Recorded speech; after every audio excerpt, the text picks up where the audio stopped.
Welcome to the Three Sports Podcast. I am your host, Ben Axelrod from WKYC. Joining me in person, Craig Lyndall from Waiting for Next Year.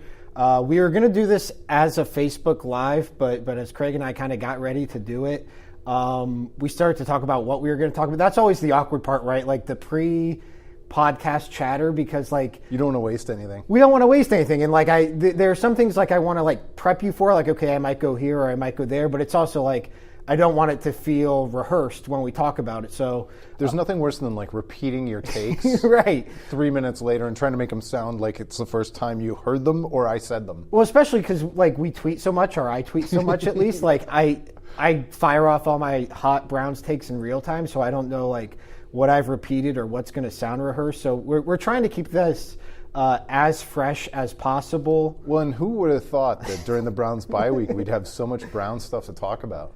Well, let's just start there. Yeah. Because I can't. Well, and that's the question.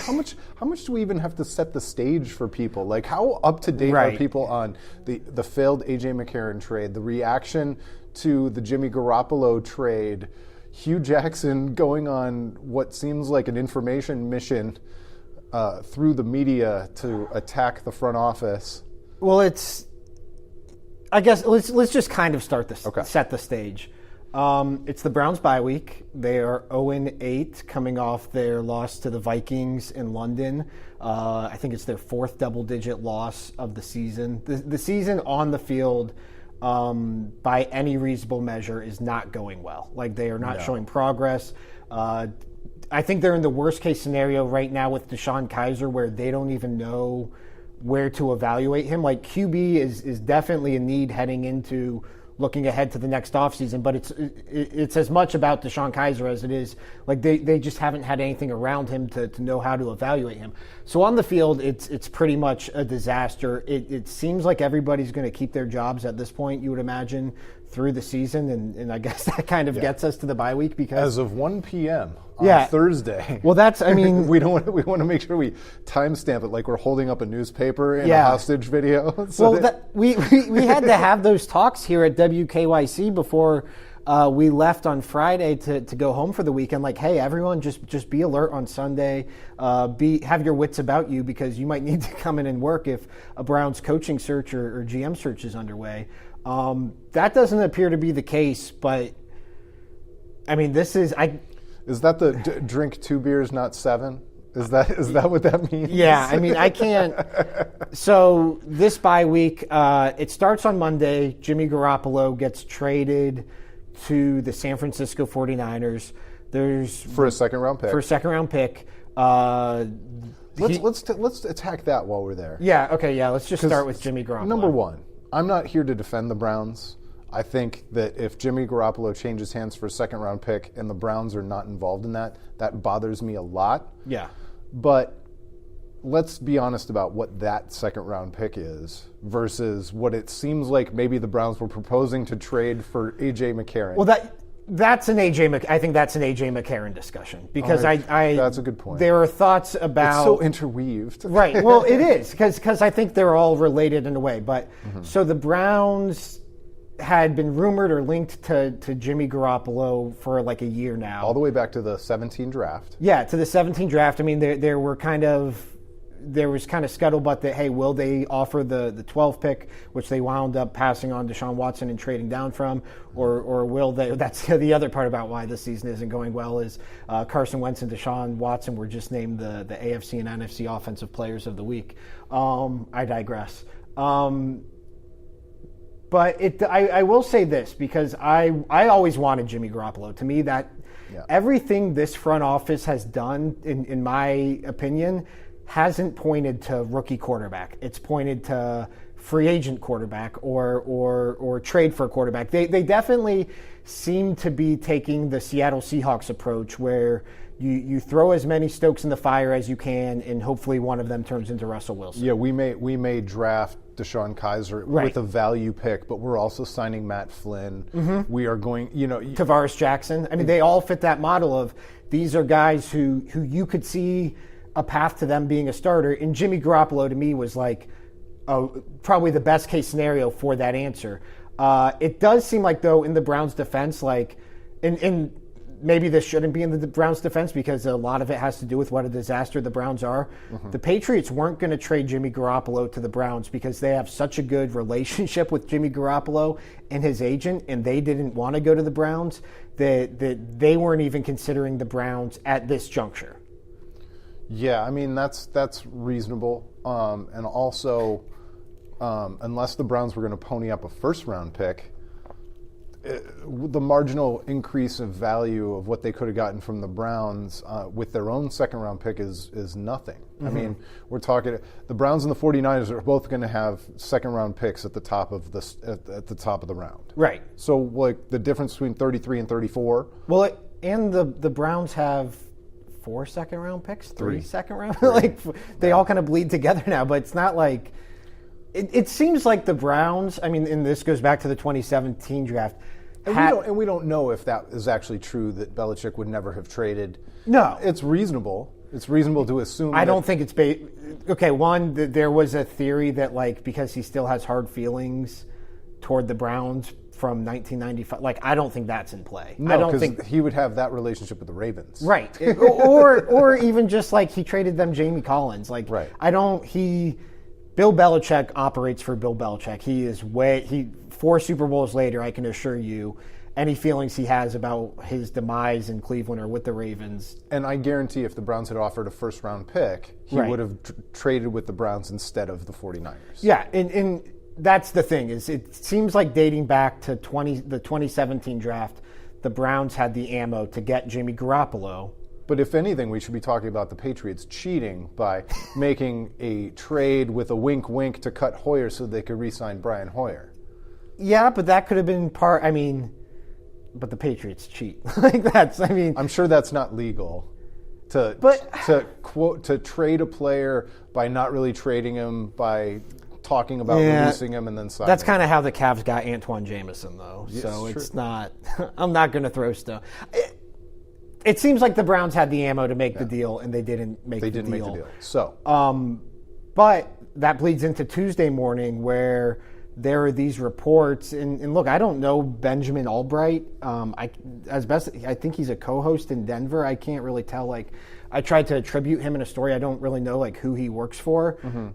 In his Twitter report, it didn't really seem to get passed around, and he had this report that the Browns front office was home by 5 p.m. while the coaching staff was still at the office on Monday night, and the Browns coaching staff was upset that the Browns front office went home and was basically sitting on their hands while the 49ers acquired Jimmy Garappolo. I don't know how legitimate that is.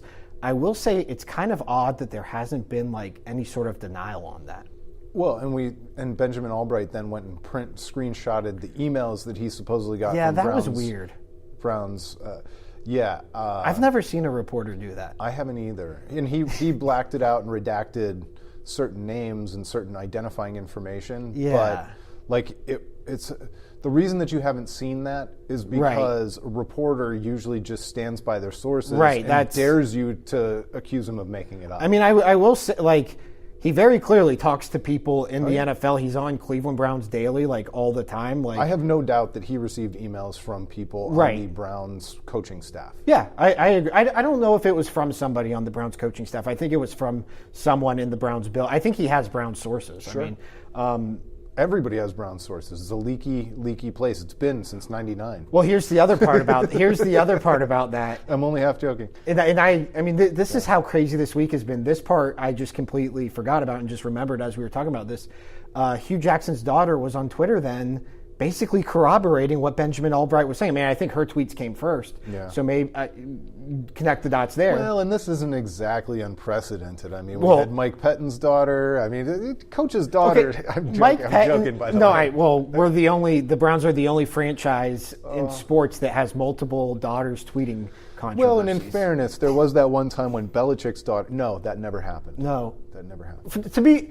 Mike Pettine's daughter, it was actually kind of funny. Like, she was tweeting with a friend, and they were like, I heard your dad's getting an NFL job or an NFL interview. She's like, yeah, it's just the Browns, but it's still pretty cool. I felt like such a jerk, by the way, because I was the one who screenshotted that.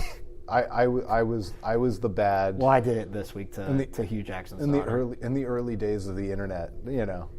I mean, I remember being impressed with how Mike Pettin handled that, because he was like, yeah, she has to learn now, like, we're public figures and we have to be careful with what we tweet. But Hugh Jackson's daughter was not careful, because she was tweeting at Mike Silver, who was responding to her, basically saying... Who she calls Uncle Mike, I think, by this point. God, might as well. But she was saying, like, you can't make a trade if you're not making calls. And so it was a member of Hugh Jackson's family seemingly blaming the Browns front office for not making a deal for Jimmy Garappolo.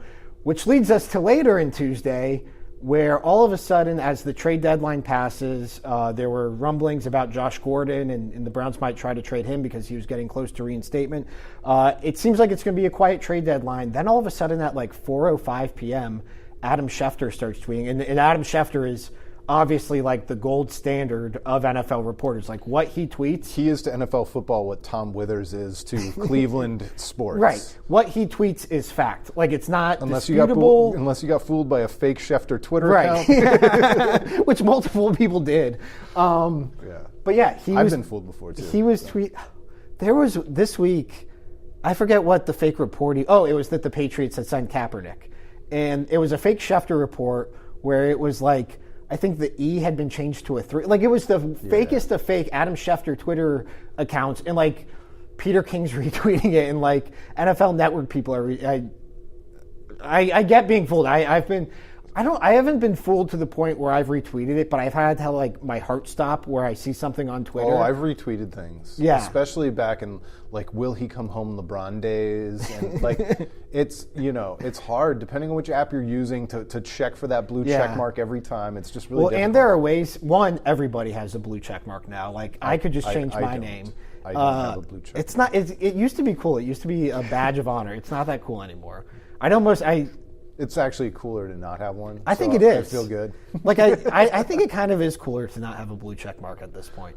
I have a lot of thoughts on the way Twitter is used these days. But anyway, I keep dragging you away from. Well, anyways, so there's these reports that the Browns were close to a deal that they had agreed to a deal for A.J. McCarron, and the deal didn't get done. And all of a sudden, Schefter just has like a slew of tweets where it's like he's basically laying out what happened, that the NFL got paperwork from the Bengals. They didn't get it from the Browns. And then the Browns, it would seem, try to cover their butts in... All of a sudden, every local reporter in town has an NFL source at the same time saying... Well, and according to...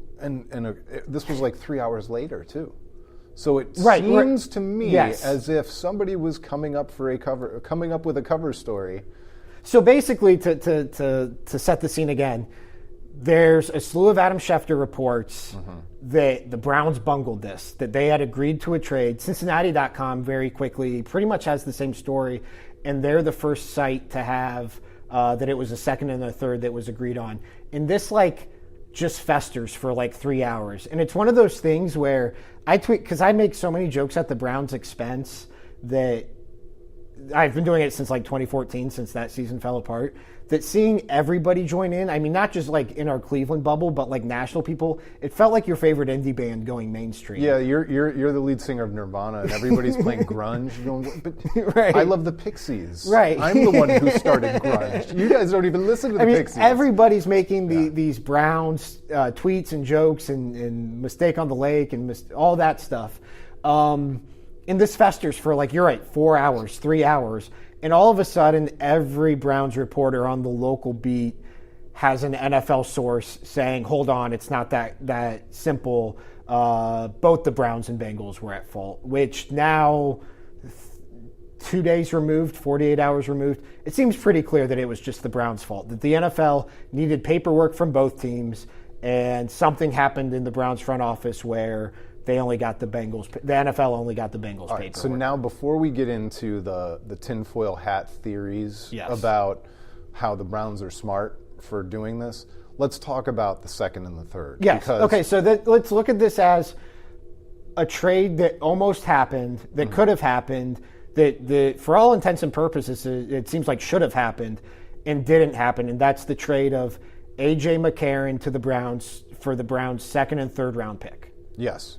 So people seem to think that's bad. I think for the Browns that it would have been a bad deal for the Browns. Well, a lot of people don't value A.J. McCarron at all. Right. And I wonder if those same people who don't value A.J. McCarron at all are seeing the way the Browns set up their quarterback room this year. I haven't written off Deshaun Kaiser yet, but he's clearly not ready to play right now. That much is not clear. Even close. Cody Kessler was not ready to play last year, probably still not ready to play this year. Yeah. Kevin Hogan is also a second-year player. I don't think he's an NFL quarterback. I don't think so either. But the way that they have no Josh McCown. Mm-hmm. They have so you have to pay something to get something.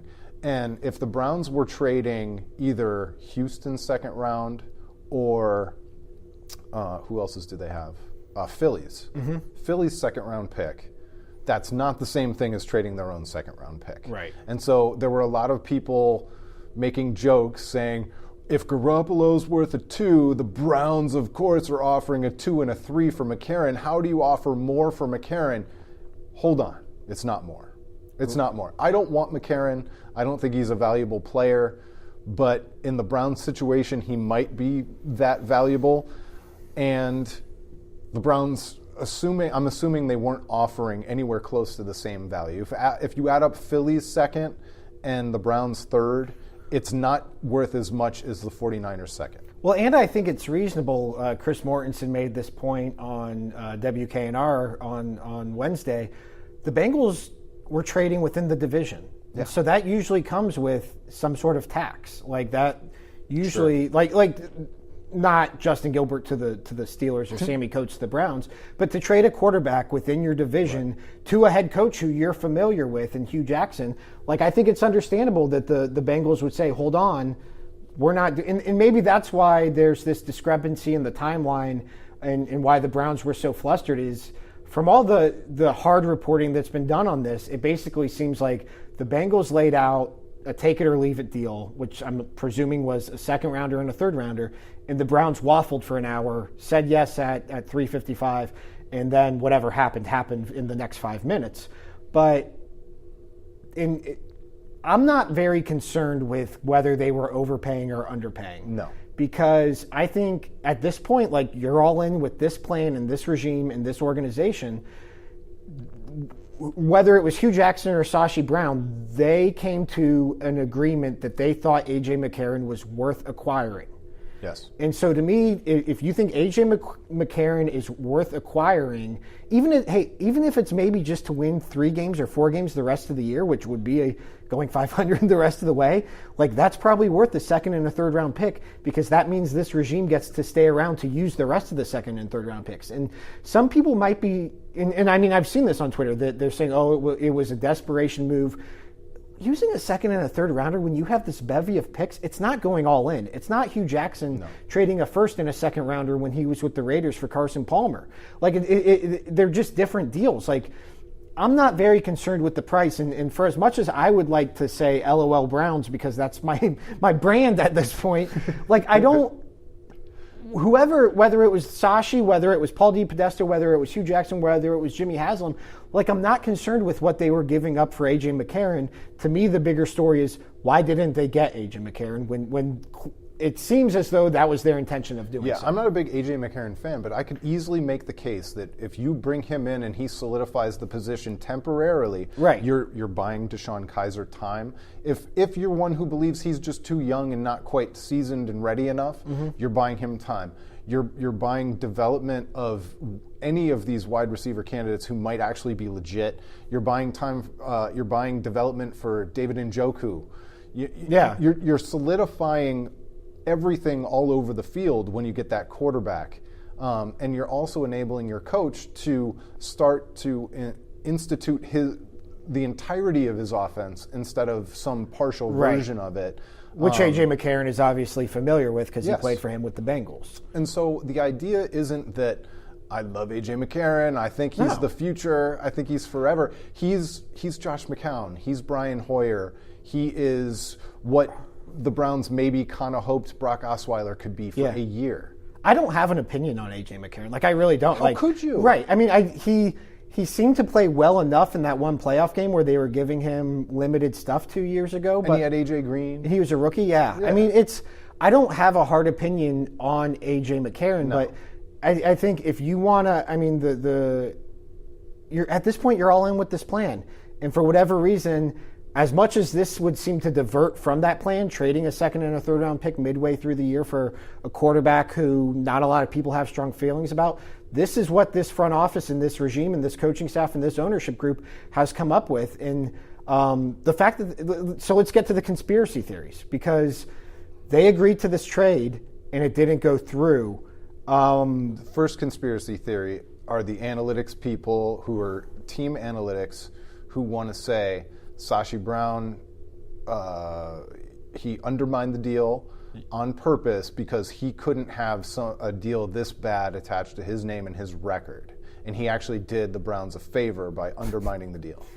There is nothing about this week that did the Browns a favor. You can covet Nothing. You can covet second and third round picks and hoard them and build your roster that way. And if you finally ever find your quarterback, maybe that will be proven the correct way of doing things. Nothing from a perception standpoint, which this team has struggled with since 1999, and even twofold's not strong enough, like fourfold, fivefold for the past 5 years. Like, perception is a big problem. And Adam Schefter was saying this again on WKNR on Wednesday. See, I give KNR shout outs for good things they do. They had a really good day of radio yesterday where they just had every NFL expert in the world on. The Browns were tough to deal with during the Jamie Collins trade. And that's a perception thing, and that may have potentially led to the Patriots saying, "Hey, we're not going to deal with this when we're trading away Jimmy Garappolo, this asset we've been developing for 4 years. We're not going to deal with the Browns again if they're going to string us along for 4 weeks." Well, and they're like, all right, so the 49ers could have the 33rd or the 34th, and maybe they improve, and that only ends up being the 35th, the 36th. But we're willing to take that chance because we just don't feel like dealing with the Browns. Right. That's in the realm of possibility. You do not get to dismiss that as a possibility because I don't have reporting showing. Like, the Browns don't get that benefit of the doubt. No, they get no bet. Look at what happened to the Bengals. The Bengals thought they had a second and third round pick. The Bengals are clowning. They could the Cleveland Browns. They could have conceivably been dealing with another team for AJ McCarron and made that trade. And tell me the Packers wouldn't, with or somebody with a QB injury problem. Well, he's a restricted free agent, so conceivably the Bengals, who are set at quarterback for at least the next year, they don't think A.J. McCarron is their quarterback of the future. Mm-hmm. It makes sense that they would be trying to get something in return for A.J. McCarron. Sashi, I disagree with the idea that Sashi Brown did something to undermine this trade. Secret genius, Sashi Brown. And died on his sword. Yeah.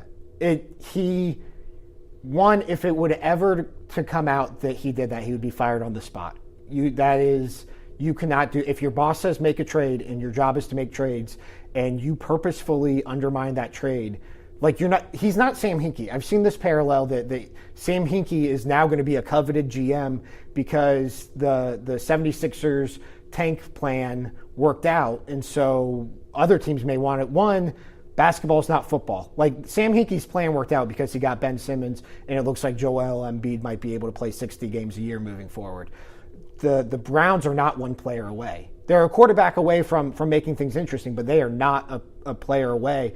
And nothing Sashi Brown has done to this point would lead you to believe that there's anything comparable between the Browns and the 76ers. No, and we like to think that Myles Garrett is one of those guys. Right, but that's why football is different than basketball. But even still. Right. Where are they now? Yeah, exactly. And so another, Sam Hinkie came up in basketball. Mm-hmm. Sashi Brown did not come up in football. He just doesn't have to me, it's not comparable. I don't think that Sashi Brown undermined this trade, and if he did, I don't think that's a good thing either. No. You don't get to take that and put it in your report card put it in your resume. Yeah. It doesn't quite work. So then we get to reports. I think they came out this morning, Thursday morning, from Wednesday night that Browns ownership went nuclear. Yeah, D. Haslam. So I have lots and lots of things to say about this. But I want to ask you what was your reaction to that? Real quick, let's just stay with the conspiracy theories because I just want to say what I think happened. Okay. And then we can, because I want to talk about ownership and all that. I think what happened is pretty simple. I think that they waffled on this trade. I think there was dissension that probably Hugh Jackson wanted the trade. Sashi Brown in the front office did not want the trade. And Jimmy Haslam, to get to your point, I think he probably said, okay, let's do the trade. I'm going to side with Hugh Jackson, which could be foreshadowing what happens at the end of the season. I think they waffled so much in that this front office is so inexperienced. For as many trades as they've made, they've yet to make a deadline deal. They're very rare in the NFL. And I think there's probably a good chance that they've done trades the other way, and they just always worked out because they weren't up against the deadline. Now they were up against the deadline. They had 5 minutes to figure it out, and they didn't figure it out. And I think it was just the result of dissension in a front office combining with a very inexperienced front office, and I think that's ultimately what sunk the trade.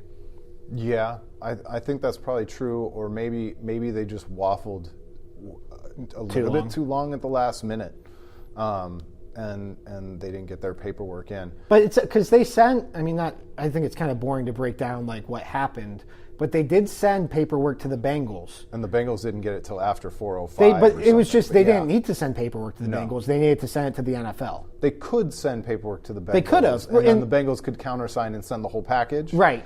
But in order for a deal to be consummated, if both teams send just their signature and the details match up, right, they can retrofit the actual paperwork later as long as it doesn't, materially change the deal. Right. And so I guess what I'm saying is, I'm with you. I think there's a chance that that's how they always do their trades, that they send their paperwork to the other team, and it seems like a weird way to do trades, to trust the other team to send them the paperwork for you. Like, I'm signing for an apartment this week. Like, I like to just do it all myself rather than have a third party do it. It just it seems weird, but I think that's the most plot, especially if they appealed then to try to get the trade to go through. I mean, I guess the third conspiracy theory was this was all a hoax, and they were trying to make it look after they had such egg on their face from not getting Garappolo. There is no Browns front office. They hired actors. Yeah, I mean that's. We'll ask Kyrie Irving about that. But yeah, I mean, I guess that's the third, because all of this feels like a desperate attempt after, I think Garoppolo was a big target in the offseason, and now it looks like he's going to be a 49er long term, and this was like a desperate Hail Mary. That was my first reaction, and I think all of it is kind of just window dressing at this point. Yes. Okay, let's get to your point, because I think this is kind of like the biggest point in all of this to bury the lead. You are very upset with Browns ownership, I have noticed on Twitter. Oh yeah. Do you want to set the table with the nuclear thing? Yeah. So the report comes out. I don't know where else it was, but it was multiple Pro Football places. Talk. Pro Football Talk had it. Was the first I saw, where they said D. Haslam and Browns ownership were so embarrassed by the fallout of the AJ McCarron trade and non-trade that they read the riot act. They went nuclear, et cetera, and that was reported. And then there was all kinds of reaction to that news online. I had my own reaction to it, and I continue to have my own reaction to it. I've been all over Twitter with hashtag sell the Browns, so I don't want to bury the lead. Wait. But before we get there, I want to know what your reaction was to the report that Browns ownership went nuclear. I mean, nuclear would mean firings. Well, okay. But I just think, one, were they upset the trade didn't go through and that they feel disobeyed by their front office? Or were they upset by the perception of the trade not going through and upset by yet another PR disaster, which they refused to get ahead of? They still haven't responded to publicly. They had their statement ready when Josh Gordon got reinstated, but they can't get out and answer a few questions when this has been the talk of the NFL on a week where they don't even play. There's no accountability from ownership to the front office to the coaching staff, quite frankly. It does nothing for me, really. I know a lot of Browns fans, like, I've seen this idea. See, there's this idea that D. Haslam is the only good thing in the Browns front office and the only good thing in Berea. I don't know where that comes from. I mean, people know more than me. I'm not inside the building anymore. I don't cover the team on a day-to-day basis like a beat reporter. But there's this idea that D. Haslam is like this savior for the Browns, and I haven't seen anything that would lead me to believe that's the case. I guess it's because she's not Jimmy Haslam. The perception comes from the fact that she's probably the best of a bad lot. She kind of cleaned up some of the organization in the last round. Yeah. From everything that we heard, but I didn't. So there were a lot of, and I'm trying not to create a straw man, but there were a lot of people who were kind of taking some comfort in the fact that the Browns ownership was taking people to task and reading them the riot act and this, that, and the other thing. And for me, that's an awful, awful sign of really poor leadership. I've spent my life working in organizations and now raising my kids and even owning pets. Yeah. And like, I know a few things. I've read books. I've studied this. I don't have my MBA, but I went to business school. There's not a single chapter in any book on business, leadership, or parenting or dog ownership that says going nuclear and screaming at people is a solution to a problem or a path forward in a well-run project. It's an emotional response to not having a plan and not executing well. It maybe even makes you feel good for a second, but it serves no purpose long term. It's even more example to me that these guys weren't running the project. It got away from them. You mean the ownership group? Yes. They have no idea how to run this project. They have no idea how to keep it on track. They have no idea how to communicate in a way that doesn't have them getting talked about in the wider public. Right. And so I'm kind of done saying, well, is Hugh Jackson more the problem than Sashi Brown? Like, they almost don't matter. They Right. don't matter because the project is not well defined. If the project was well defined, then Hugh Jackson wouldn't be sniping at the front office, and the front office wouldn't be undermining the coach. They would say, we know that we wish the Haslams would be saying, we would like to have won more games. We don't blame Hugh Jackson. Whenever you build a roster, you can't do it in a perfect fashion. We're just trying to get better year over year. The way the assets line up in the 2018 draft, that's going to really be the culmination. We still believe in a lot of the player, blah, blah, blah, blah, blah, blah, blah. We've made some missteps, but we own that as an organization. We're all still pulling in the same direction. Nobody's pulling in the same direction. Nobody's pulling in the same direction. Again. And I don't blame Sashi Brown. I don't blame Hugh Jackson. I blame the Haslams. Every single scenario that the Haslams have been involved with ended in nuclear meltdown. Chudzinski, Banner, Lombardi, Pettin, Farmer. Common denominator is not Sashi Brown and Hugh Jackson. The common denominator is the Haslams. They are the problem. Until they can prove me otherwise, my response is sell the Browns. You can't do it. You're unfit. Even Pilot Flying J, and I'm not really qualified to speak on that. Right. Like at an in-depth way, you'd have to talk to somebody at the Tennessean or whatever the paper is that's covering that down there. Yeah. Nothing he's done leads you to believe that he's qualified to run this thing. Yeah, and I mean, I'm somebody who gets into these petty Sashi versus Hugh Jackson debates all day. I've done it too. It consumes way too many calories. It burns too many calories. It consumes way too much of my energy every day. And you're right, because I was doing it in August, and my whole point all along has been if this team doesn't win games, then things are going to get then weird. Jimmy Haslam. Well, that was September. That was October. That feels like a decade ago. I think that was last week. Jimmy Haslam's track record would lead you to believe he's not going to see this thing through because he's never seen anything through. And so I guess that was my point all along. And that's even when I'm at odds with these people on Twitter. That's the one thing we can agree about is if I'm defending Hugh Jackson and they're defending Sashi Brown, the one thing we can agree about is Jimmy Haslam is not a good NFL owner, and so it's probably all going to implode anyways, and we're going to be at square one in April anyways. And so follow it through its logical conclusion. Why does he not follow things all the way through? Because he's incapable of managing it along the way so that it doesn't devolve into a storm of excrement. It always ends in a storm of excrement, whether they're texting to the sidelines or they're firing Chudzinski after 1 year. That's his track record. And until he defies that, and I'm sorry, going in and screaming at Sashi Brown for not getting a trade done is a symptom of the actual problem, not something that should give you solace that there's a solution on the horizon.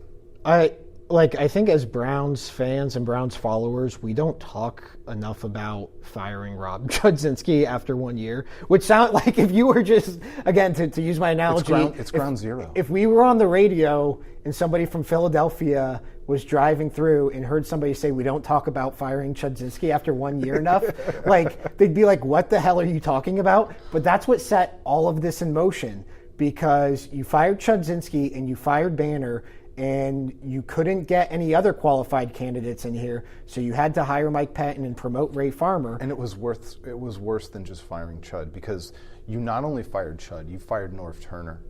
Norv Turner was the one who was talking about the Browns louder behind the scenes than anybody. Yeah. I don't know that for a fact, but I know that for a fact. I mean, I'm not saying I know, but I know. And you know that's... If you thought the Browns coaching searches were hard because they fired Chud, they were really hard because they fired Norv Turner after a single season. I think that, I think it all blends together. Yeah, I mean, it's I was just when you go from a coach for 1 year to a coach for 2 years to now it looks like probably a coach for two. Like, that track record adds up. I mean, that's why the head coaches who have been here you go from Shermer to Chudzinski to Patton. You can't throw Hugh in that because Hugh was actually a coveted head coach. But it all bleeds together. And that's, I remember Haslam, because he fired everybody after, that's the crazy thing about Haslam. This is only his fourth year of ownership of the Browns. 13, 14, 15, 16, fifth year. This is his fifth year of doesn't it feel like 2 decades? Doesn't it feel like... Yeah, and I'm not even holding Mike Holmgren and Tom Heckert against him and Shermer. Oh, no, you couldn't. I mean, he inherited that. You buy a team, you're going to bring in your guys, but clearly, I remember when they fired Banner and Mike Lombardi after 1 year. And they did fire Lombardi first. Yeah. And then Banner shortly thereafter, and then Ray Farmer was promoted, yes. Promoted Farmer. Jimmy Haslam said this thing where you buy an NFL team and there's no training guide for it. There's no guide for how to do it. You just kind of have to learn on the fly. And in theory, that sounded good, and that was a good press conference quote. But it also didn't fix anything. Clearly, he hasn't learned anything. And I do think there's something to this idea that, look, they're hoarding all this cap space. They keep firing people, but instead of bringing in new people, they're promoting from within. I do think there's some element of cheapness to this. I know you just wrote about how much money they spent in the offseason. Every NFL team, to a degree, spends money. There's been some cheapness to the way they've handled this thing. And I don't, when you factor in, again, Pilot Flying J, I don't think that's worth overlooking either. Well, and now that he's sold 38.6% of it to Warren Buffett. Right. Why couldn't he buy the Browns? That's an odd number, right? Yeah. No, but and so I make the point, I don't think the Post has hit the internet yet, but you can't lose. Sell the Browns. He bought it for $1 billion. The Clippers were in a forced sale from a racist owner, got $2 billion in the NBA. And they're the second team in their own market. They're the second team in their own market. They're the 30th franchise out in the league. And the Browns have all those draft picks, and they've got all this space. It's a perfect time to sell, and that's the only solution I can think of, because at 63 years old, is Jimmy Haslam going to change the way he operates? I mean, what other choice do we have? And so when you get to this place where I've gotten to where I'm hashtag sell the Browns, do you really want to talk about Sashi Brown anymore? It's almost liberating. I think, but it also... I'm ruining the podcast. It feels like, well, this is why you're ruining the podcast, because it just feels like waving the white flag. Yeah. Like, it's like, he's not going to sell the team, though. That's the thing. Like, there's only 32 of these things. He might get forced to sell it. So now we're rooting for indictments and things of that nature. Well, and I've long which feels mean. I've long said that if the Browns were in the NBA, Adam Silver would have forced a sale by this point. He might have. Adam Silver's a really good commissioner. Is he really good, or is he just really good compared to the others? I think the way he handled the Donald Sterling, that was a really tough situation. I think, but if we're being truly honest, it's common sense. Yeah. It's common sense. And approving I couldn't see Roger Goodell doing that. No, and approving Jimmy Goodell, approving Jimmy Haslam, it was a big mistake by the NFL. Clearly. And one that they refused to take ownership of and fix. I do think... And I was really happy the day that Lerner sold because I felt he was absentee. Right. What do I know, man? The grass is not greener. Well, that's the thing. Like, and then who buys the Browns from Jimmy? Like, it's like, I think ownership is bad. That goes without saying. But I also think we might be overestimating how much influence. Like, Mike Brown with the Bengals is renowned as a terrible owner. He's renowned as cheap. The Bengals have been running a competent franchise for close to a decade now, maybe longer, maybe 15 years now, since they drafted Carson Palmer in 2002. Like, ownership is bad, but I also think its reach only goes so far. Like, I think you flip Jimmy Haslam with a good owner, I just don't know how much different it looks like. Like, obviously down the road it would, and years from now it would, but I think there are ways for, even with bad ownership, for your franchise to be, to not be the laughing stock. Like, think of what a low bar we are at. We want the Browns to play meaningful games like in December. Like, we're not asking for a whole lot. No, and I'm with you. I do think it's possible. I think the Randy Lerner's Mike Holmgren plan was not the dumbest thing ever. It didn't work. Right. And Mike Holmgren, seemingly just was cashing a paycheck. Well, that setup didn't work. Not because of the setup, but because of the people. Right, because of the people. But that's not to say, obviously John Elway's influence in Denver has worked out pretty well. Yeah. He seems like a really competitive guy who's driving that organization to be better or as good as it can be at all times, and in a number of different ways. Mm-hmm. This is why Peyton Manning's name keeps coming up, because the way he established himself in the NFL and then outside of the league in business leads you to believe that he won't just run a lazy operation with his name on it. Yeah.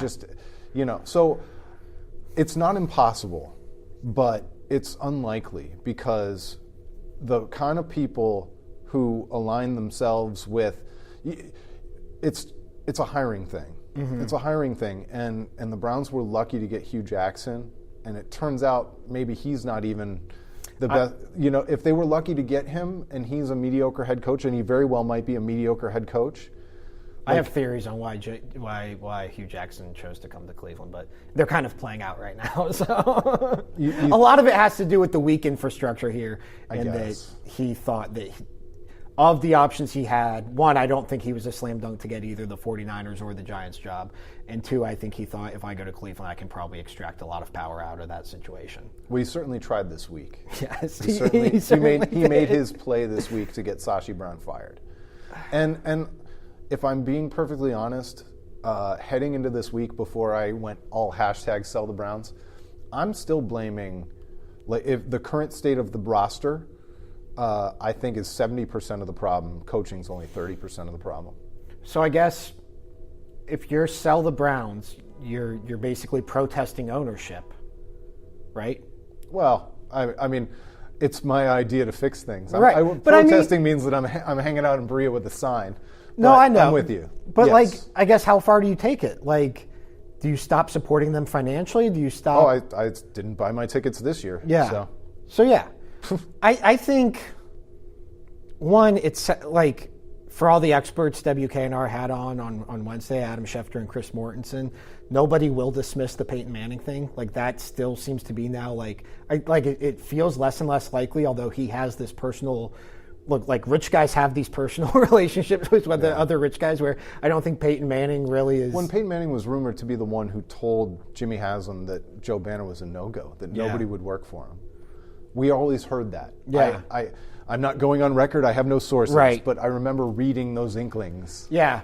So it's just, that's out there, and that's like the pipe dream, even though that's, again, he has no track record. He has that's just, hey, this would be some actual football credibility in this building for the first time since Jimmy Haslam bought I do like this idea, just a tangent real quick. I like this idea, though, of Jimmy Haslam, and this goes to the pilot flying J stuff, where he claims he's unaware of anything that happened. And with the Browns, where he gets roped into Banner and Lombardi, and then Sashi Brown somehow goes from team lawyer to GM. Like, I like this idea that he's just this bumbling billionaire who's easily influenced. And it's like, oh shucks, like the homeless guy told me to draft Manziel. Here we go. like that somebody at Pilot Flying J is getting raided, and he's just standing outside the building, being like, oh shucks. He lied to me. I have to use the bathroom. Do you think they'll let me back in to use the bathroom? At some point, ignorance has to be I don't know. Ignorance is not an excuse. Yeah, it's not. That's what I'm going for. Yeah. I do think one thing to go back to the 76ers. I think we ruined our chances of working for the Browns. I'm not sure I'm credentialed with them anymore. I got that Josh Gordon email awfully later than everybody else yesterday. To go back to the 76ers parallel real quick, though, I do think one potential solution that's not sell the Browns is the NFL getting involved, which the NBA did with the Sixers, which they were look, tanking might be good long-term for this team, but it's not good for the fan base. It's not good for the product. At the end of the day, you are a business. I mean, that's where the Browns are at. I mean, you said you canceled your season tickets. You're not alone. That building is the fourth game of the season, the fourth home game of the season, and it's half empty. Or half full, Ben. I'm just kidding. Yep. Oh, man, we hang out on Twitter too much. I think the NFL getting involved in this thing and putting somebody in charge, which I guess you could argue they did with Banner, so maybe it wouldn't be that great. If they keep stripping this thing down and this product keeps looking the same, I don't think it's out of the realm of the possibility for the NFL to step in and say we're getting involved because this franchise is too valuable to keep being the laughingstock of this league. Yeah, I think it's true. I think that they absolutely should. Cleveland has absolutely nothing to do with any of this. Mm-mm. This was a hand-selected minority owner from the Pittsburgh Steelers who was basically directed to Cleveland as somebody who was pre-qualified financially to buy a team. And after that, Browns fans are just victims. Yeah. Just complete and total victims to all of this stuff. And when you are a league and you're protecting the shield, when an entire fan base is turned systematically into victims year after year after year, at some point you've got to do something, or you should want to do something. Yeah, and that's the one thing, I guess, just kind of wrapping this thing up. I mean, I make jokes about the Browns. It's like making jokes. It's like self-deprecating jokes. Yeah. Because, it's so sad. I love the concept of the Browns. Me too. I've been to 3 home games this year. I really enjoy going to the Muni lot. I really, I just moved to Cleveland at the end of July, and the Browns mean more to this city than even I understood, having grown up a Cleveland sports fan. I was at a Cavs game yesterday to cover it, and I'm sitting at a table in the dining room with a bunch of Cavs beat writers, and a concessions worker basically stops by and asks what's going on with Josh Gordon, to everybody. And we talked about this before, I can't imagine what the Muni lot would ever be like the day of a home playoff game. I think it's awful. Trust me, I do not enjoy saying I told you so. No. I know it might come off that way. I would love for nothing more. I love the first half of that 2014 season was the most fun I've had as a Cleveland sports fan, period. Yeah. Or some of the most fun up there with the Cavs and Indians. it's a shame that they aren't even at a point where before November 1st they were the laughingstock of the league. That we can't even get past November 1st caring about this team in any sort of meaningful way. It's really, really sad, and that's why whether it's sell the Browns or the league getting involved or Jimmy Haslam, the fourth time being the charm when it comes to making hirings, I hope this thing gets figured out in one form or another because this, it's fun to make jokes, it's fun to laugh, it's fun to do all that. As a football fan and somebody who cares about it's not fun at all. Yeah, and sometimes I make jokes about sports talk radio callers who lead with their resume. Right. But like that's really what this is all about. You know, you've talked about your history and how young you are and how you missed out on the glory days. I was born in '79. Mm-hmm. My dad's I asked him this week how long he had tickets before we stopped buying them this year. He had them since 81 or 82. He couldn't remember exactly. 81 or 82. We've had tickets that consistently. I started watching the Browns in 85 when I was 6 years old. You know, I probably went to my first game in 87 or 88, and I remember holding my dad's hand, walking across that bridge with the football field on it, and, you know, peeing at the trough and walking around at halftime because my legs were itchy. They were so cold. Yeah. Like, for me, long before I started Waiting for Next Year and podcasting and all this other stuff, it all started because I love the Browns and I love the concept of the Browns, and it was a real family thing. So it's not me being some cold sniper talking about how you can't believe in this ownership group and they're doomed to failure forever. Like, I've spent large portions of my blogging career trying to figure out ways that the Browns could be successful, even when I didn't believe in their plan. Right. And I'm done. Yeah. I'm just finished. They've worn me out. And if they've worn me out, I can only imagine how many others they've worn out too, because my resume is not unique.